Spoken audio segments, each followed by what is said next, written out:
Once again मैं आ गया हूँ फिर से वंस अगेन आप लोगों के लिए लाइव टेस्ट कॉन्टेस्ट कल से शुरू होने वाली है और आप लोग इस टेस्ट कॉन्टेस्ट में कॉमन एरर टेस्ट कॉन्टेस्ट में आप सब लोग हिस्सा ले सकते हैं और आप अपना रिस्पांस दे सकते हैं कितना आप जानते हैं, कितना आप एरर्स को सही ढंग से बताते हैं और उससे और भी बेहतरीन आपके लिए कि जो भी कॉमन एरर्स आएंगे उससे रिलेटेड भी और भी टॉपिक्स की जानकारी थोड़ी बहुत दी जाएगी जिससे आप अपनी कॉन्सेप्ट को और भी इन्हेंस कर सकते हैं। तो आइए हम लोग खास करके कॉम्पिटिटिव स्टूडेंट्स के लिए लाइव टेस्ट कॉन्टेस्ट में आप सब लोग देखिए, हर दिन 4 से 5-6 क्वेश्चन जितना भी बोर्ड में एडजस्ट हो जाएं वही मिलेंगे और इसमें आप सब लोग अपना रिस्पांस दे सकते हैं कि आपका सही रिस्पांस आ रहा है या नहीं, या टॉपिक में कहीं प्रॉब्लम है, आखिर आपकी प्रिपरेशन कैसी है। तो फर्स्ट क्वेश्चन है हाउ स्वीट सी सिंग्स। आपके पास ओनली 5 सेकेंड्स हैं और you can solve this question only 5 seconds. आपको 5 सेकेंड्स में ही आपको क्वेश्चन को सॉल्यूशन देना है। 1 2 3 4 5। चलिए आपका टाइम लैप्स हो गया। अब क्वेश्चन है हाउ स्वीट सी सिंग्स। बहुत सारे बच्चे दे रहे हैं बी, कुछ लोग सी बोल रहे हैं और कुछ लोग नो एरर ही मार रहे हैं। तो आइए हम लोग चलते हैं। सबसे पहले जान लीजिए कि हाउ एक एडवर्ब है, ठीक है। एडवर्ब के बाद एडजेक्टिव आते हैं। एडजेक्टिव तो आया हुआ है तो सही होना चाहिए, बिल्कुल नहीं। एडवर्ब के बाद दूसरा एडवर्ब भी आता है, लेकिन हम कैसे जानेंगे कि देखिए आप एक चीज़ जान लीजिए कि हाउ के बाद एक एडजेक्टिव भी आ सकता है। आज ऐसा कॉन्सेप्ट मिल रहा है जो ज़िंदगी भर ना भूलेंगे। हाउ के बाद एक एडजेक्टिव भी आ सकता है, एक एडवर्ब भी आ सकता है, लेकिन कैसे हम पकड़ेंगे कि हाउ के बाद एडजेक्टिव रखें या एडवर्ब आए, कैसे। तो आज मैं एक ऐसा वे बता रहा हूँ जिसके माध्यम से आप ज़िंदगी भर के लिए इस कॉन्सेप्ट को भूलिएगा नहीं। हाउ के बाद एक एडजेक्टिव भी आ सकता है, एक एडवर्ब भी आ सकता है। तो कैसे, तो ध्यान दीजिएगा, अगर एडवर्ब आएगा, अगर एडवर्ब आने की संभावना है तो ये बाद में आने वाले पार्ट्स को जरूर देखिएगा और वो पार्ट्स होगा वर्ब का पार्ट्स। अगर बाद में आने वाला वर्ब का पार्ट अगर मेन वर्ब है, कौन वर्ब है, मेन वर्ब है, तो हमेशा एडवर्ब आएगा। अगर मेन वर्ब आएगा, आने वाले पार्ट्स में वर्ब जो है अगर मेन वर्ब आ गया तो एडवर्ब यहाँ रहेगा, लेकिन अगर एक्सिलरी वर्ब आ गया तो एडजेक्टिव रहेगा। इतना ही देखना है। हाउ के बाद एडजेक्टिव भी सही है, हाउ के बाद एडवर्ब भी सही है, क्योंकि हाउ एक एडवर्ब है तो अपने बाद एक एडवर्ब भी ले सकती है और अपने बाद एक एडजेक्टिव भी ले सकते हैं, क्योंकि एडवर्ब दूसरे एडवर्ब की विशेषता बताती है। तो आइए, लेकिन कैसे हम लोग करेंगे, तो आइए हाउ डिपेंड होती है आने वाले वर्ब पर। अगर हाउ के बाद आने वाला वर्ब अगर मेन वर्ब है तो हाउ के बाद तुरंत बाद आने वाला शब्द जो होगा एडवर्ब होगा। अगर ऑक्सिलरी वर्ब आता है तो वह एडजेक्टिव होगा। जैसे हाउ स्वीट होगा या स्वीटली होगा, यहाँ समस्या है। तो यहाँ देखिए मेन वर्ब आ रहा है, इसका मतलब स्वीटली होगा। अगर होता हाउ ब्यूटीफुल सी इज रहता तो सही हो जाता ब्यूटीफुल, क्योंकि वहाँ पे इज आ रहा था ना, तो यही ध्यान देना है। तो यहाँ एक कंप्लीट हो गया। बहुत अच्छा टॉपिक था आपके लिए। दूसरा क्वेश्चन आ रहा है, तो आइए इसमें भी 5 सेकेंड्स आपको मिलेंगे। तो देख लीजिए, hardly she had come out of the car when the bomb exploded. मुश्किल से वह कार से बाहर निकली ही थी कि बम फट गया। अब इसको समझना है। Hardly she had come out of the car when the bomb exploded. मुश्किल से वह कार से बाहर निकली थी कि वह बम फट गया। आई जो चल रहा है टॉपिक एडवर्ब पर चल रहा है, तो आप लोग देखिए 5 सेकेंड्स। 1 2 3 4 5। टाइम लैप्स हो गया। Hardly she had come out of the car. बहुत लोग सी में मार रहे हैं ऑप्शन, क्या ऑप्शन मार रहे हैं बहुत ज़्यादा। तो चलिए देख लेते हैं। Hardly she had come out of the car when the bomb exploded. Hardly या स्कार्सली, व्हेन या बिफोर कंजंक्शन से जुड़ता है, ये बिल्कुल यहाँ सही है। हार्डली स्कार्सली, व्हेन या बिफोर, नो एरर, यहाँ पे कोई एरर नहीं है, यानी सी में कोई एरर नहीं है। तो आइए, सी में कहीं प्रॉब्लम नहीं है। कुछ लोग सी में मार रहे थे। चलिए गलती कहाँ है, तो मैं बताता हूँ। गलती ए पार्ट में है। कुछ एडवर्ब ऐसे हैं जो adverb of frequency, adverb number कहलाते हैं। इसके बारे में बताता हूँ। उनसे अगर किसी वाक्य की शुरुआत होती है उसमें इन्वर्जन लागू होता है। इन्वर्जन क्या है, इन्वर्जन क्या है ये जानना है। इन्वर्जन होता क्या है, तो इन्वर्जन क्या होता है उसके बारे में थोड़ा सा जानकारी दूंगा, लेकिन उसके पहले जान लीजिए इन्वर्जन का मतलब होता है putting the verb before the subject, यानी सब्जेक्ट के पहले वर्ब का रख रखाव, वर्ब का आना ही इन्वर्जन कहलाता है। इन्वर्जन का मतलब putting the verb before the subject, subject के पहले वर्ब का आना इन्वर्जन है। इन्वर्जन यानी हार्डली जो है, हार्डली से अगर वाक्य की शुरुआत होती है तो उसमें इन्वर्जन लागू होता है। लेकिन कैसे हम जानेंगे तो उसके बारे में विशेष जानकारी आपको अंत में दूंगा, क्योंकि थोड़ा सा स्पेस की ज़रूरत पड़ेगी। तो आइए, यानी इसमें हेड जो होगा सी से पहले होगा, यानी ए पार्ट में गलती था। अब बहुत लोग के मन में प्रश्न उठ रहा है कि कम नहीं आ सकता था, तो ए भी आता है लेकिन यहाँ नहीं आएगा, वो इसकी भी समस्या अलग है। वह इन्वर्जन जो है दो प्रकार होते हैं, एक का नाम पार्शियल एंड दूसरा का नाम complete inversion and partial inversion. Partial, तो आइए हम लोग इसके बारे में जानेंगे, यानी ये पार्ट में गलती है, अंत में जानेंगे। कहते हैं the patient is very better today. चलिए, बहुत ही इंटरेस्टिंग टॉपिक है, बहुत बार एग्जाम में आ चुके हैं और बहुत गलती इसमें करते हैं हम लोग। कैसे गलती करते हैं देखिए, आज बच्चे पढ़े लिखे रहते हैं। यहाँ मैं थोड़ा सा कॉन्सेप्ट को चेंज करके दिया हूँ ताकि बच्चे सही ढंग से बना सके। बहुत सारे बच्चे जो है बी में मार रहे हैं, बहुत अच्छा मार रहे हैं, लेकिन अगर यही दोनों पार्ट ए भेरी जो है का पार्ट यहाँ कटा हुआ यहाँ रहता है ज़्यादा क्वेश्चन, तो कैसे आप लोग यूज़ करेंगे। अगर मान लीजिए यहाँ पे हम लाइन खींच देंगे, यानी पार्ट ए हो गया भेरी तक, तो कौन पार्ट में मारेंगे, यहाँ समस्या उत्पन्न हो रही है। तो चलिए पहले यहीं रहने दीजिए, इसकी समस्या भी डील करते हैं। The patient is very better today. लोग का कहना है कि भेरी के बाद पॉजिटिव डिग्री आता है, बिल्कुल यही कहना है, और इस चलते वो बी पार्ट को आंसर रंगते हैं, बिल्कुल सही रंगते हैं, अच्छा रंगते हैं। लेकिन अगर आप लोग ध्यान दीजिए कि अगर ए वेरी के बाद अगर पार्ट बना रहता और अगर आप सी यानी बी जो पार्ट बन रहा था उसको अगर आप कलर करते तो बिल्कुल गलत हो जाएगा। क्यों गलत होगा, उसके पीछे कारण है, यानी बेटर में गुड नहीं करेंगे बल्कि वेरी को मच में बदलेंगे। मच कॉम्पिटिटिव डिग्री लेती है, वेरी पॉजिटिव डिग्री लेती है। वेरी के बाद यहाँ गुड ना करेंगे। क्यों गुड ना करेंगे, इसलिए तो मैं बोल रहा था कि अगर पार्ट रहता तो आप बिल्कुल गलत, इस पार्ट यहाँ बटा रहता तो बिल्कुल आप गलत करते, क्योंकि आप तो बस जानते हैं वेरी के बाद पॉजिटिव डिग्री आती है। लेकिन एक बात आपको शायद ध्यान में है या नहीं है, तो आइए, पेशेंट यानी पेशेंट है, इसका मतलब वो मरीज़ है। अब बताइए, अगर आप गुड यहाँ देते हैं तो गुड एडजेक्टिव का फर्स्ट फॉर्म है, यानी एडजेक्टिव का रियल फॉर्म है, यानी एडजेक्टिव का मेन फॉर्म है। और गुड अगर मेन फॉर्म है तो पेशेंट जब भी कोई है तो उसमें रिकवरी ग्रेजुअल होता है, यानी धीरे धीरे रिकवरी होता है। कोई व्यक्ति अगर ठीक होगा, पेशेंट है, तो कोई व्यक्ति अच्छा होगा, अच्छा होगा तो ग्रेजुअल रिकवरी होगा ना।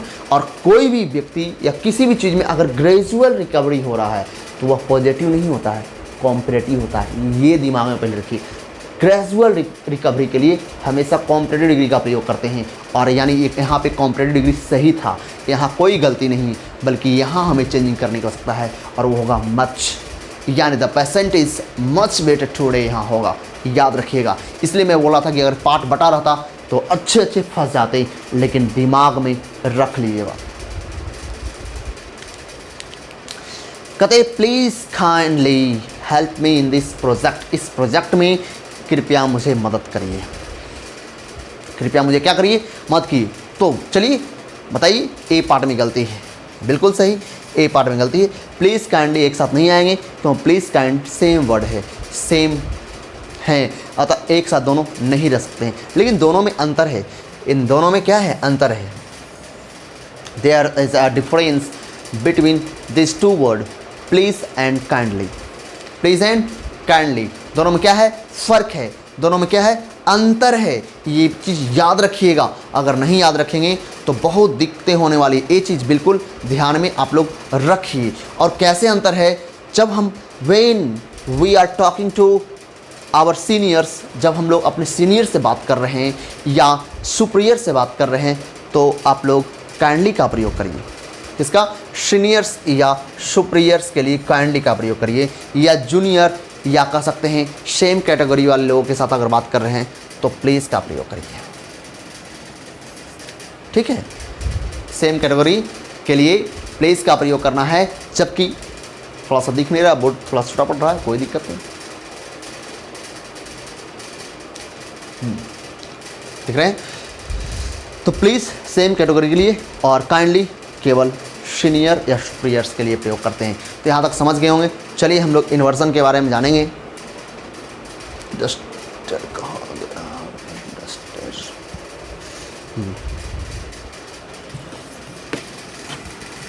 मैं थोड़ा सा हिंट दूंगा, आप लोग इसको ध्यान में रखिएगा।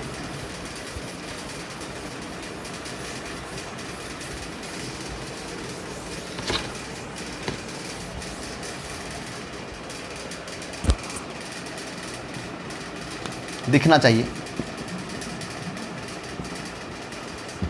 इन्वर्जन, इन्वर्जन का मतलब होता उथल पुलट, यानी उथल पुथल यानी उलट पुलट। क्यों? यानी ये सेंटेंस में तूफान लाता है, बिल्कुल उथल पुथल मचा देता है। इसका नाम ही इन्वर्जन है, यानी तांडव करता है। आखिर क्या उथल पुथल मचाएगा? तो आइए सेंटेंस का अरेंजिंग होता है, सब्जेक्ट वर्ब ऑब्जेक्ट, यानी ये आपका इसका सही, किसी भी सेंटेंस का सही अरेंजमेंट है। जनरल सेंटेंस जो है, सिंपल सेंटेंस जो है, लेकिन इसी में उथल पुथल मचा देता है। यानी इन्वर्जन जैसे आया, जैसे इन्वर्जन आता है या उथल पुथल मचा देता है, यानी सिस्टम को बिगाड़ देता है। सिस्टम क्या है? सब्जेक्ट से पहले वर्ब लाता है। लेकिन आप लोग तो यही सुने होंगे कि जब सब्जेक्ट से पहले वर्ब लाता है तो वाक्य इंट्रोगेटिव कहलाता है। ये बिल्कुल सही सुने हैं, लेकिन हमेशा ऐसा नहीं होता है।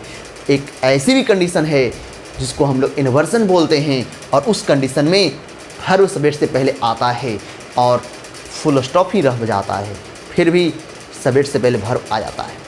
अब कैसे इसको यूज़ देखेंगे तो थोड़ा सा जानकारी दूंगा, क्योंकि यहाँ पे समय की पाबंदियाँ हैं। मैं केवल इसको 15 से 20 मिनट तक का ही एक कॉन्टेस्ट शुरू किया हूँ। तो आइए हम लोग चलते हैं।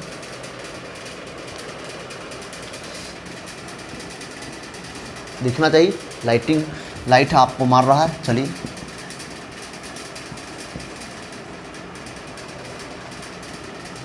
इन्वर्जन जो है, इन्वर्जन दो प्रकार के होते हैं। एक का नाम पार्शियल, एक का नाम कॉम्प्लीट। इन्वर्जन कितने प्रकार के? दो प्रकार के, पार्शियल और कॉम्प्लीट, दो प्रकार के, यानी अपूर्ण एंड पूर्ण। अपूर्ण किसको कहते हैं? ध्यान दीजिएगा। पार्शियल एंड कॉम्प्लीट क्या है? पार्शियल इन्वर्जन और कॉम्प्लीट इन्वर्जन क्या है? तो इन्वर्जन का मतलब है putting the verb,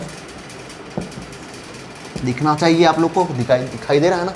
putting the verb before the subject, यानी कर्ता के पहले क्रिया को रखना ही इन्वर्जन कहलाता है।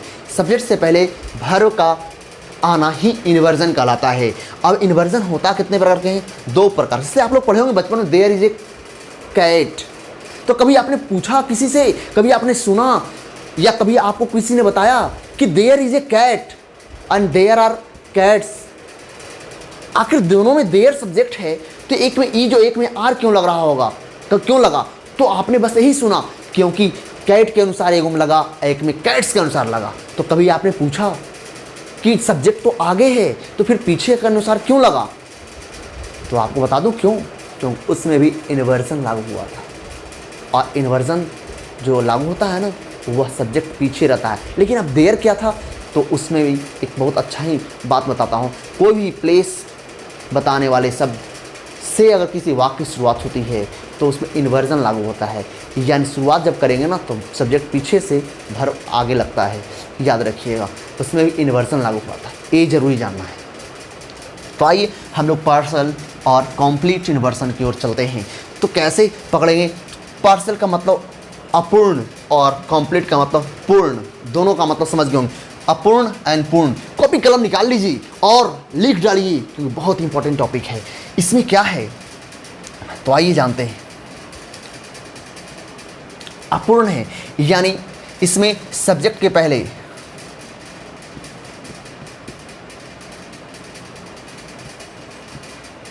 देखिए कैसा इन्वर्जन है। ये पार्सल जो है ना एएसएम है। एएसएम माने सब्जेक्ट से पहले एक जुड़ी वर्ब आता है और बाद में मेन वर्ब आता है।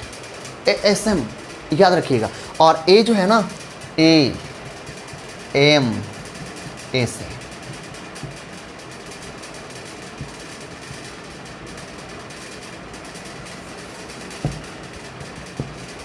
एएसएम है और एएमएस है, दोनों में अंतर है।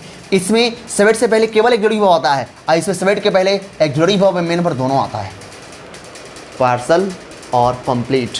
पार्सल और कंप्लीट इन्वर्जन दो प्रकार होते हैं, एक पार्सल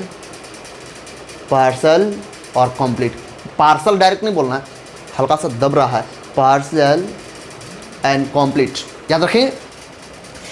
अब कैसे हम लोग पकड़ेंगे तो इससे बहुत सारे टॉपिक आप लोग बताए जाएंगे। अभी तो इस अल्प समय के कारण आपको बस जानकारी दी जा रही थी, मैंने बताया, हिंट दे दूंगा। तो आइए मैं बता देता हूँ। जो आपने हार्डली, स्कार्सली ये सब सुन लीजिए। आपने हार्डली पर शायद प्रॉब्लम आया था, हार्डली पर आया था, तो उसमें आपने देखा कि उसमें भी इन्वर्जन लागू हुआ था। तो एक बात याद रखिए, कुछ टॉपिक ऐसे एडवर्ब वो जो था फ्रीक्वेंसी था एडवर्ब, उसको फ्रीक्वेंसी कहते हैं, नंबर संख्या बताने वाले एडवर्ब थे। तो याद रखिए कि जब भी किसी वाक्य जो हार्डली, स्कार्सली, रेयरली ये सब शुरू होती है तो उसे इन्वर्जन लागू होता है और वह इन्वर्जन जो है पार्शियल इन्वर्जन लागू होता है। कौन इन्वर्जन? पार्शियल। और कंप्लीट उसमें नहीं होता है। पार्शियल का मतलब सब्जेक्ट से पहले एक जुड़ी हुआ आना। जैसे मैंने बताया हार्डली हेड सी आया था, हेड सी हुआ था ना, इसलिए। तो वही ऐसे ही मैं आपको एक टॉपिक और भी दे देता हूँ उसी पर, जैसे डोम ने रेस में, डोम ने कार रेस में हारा।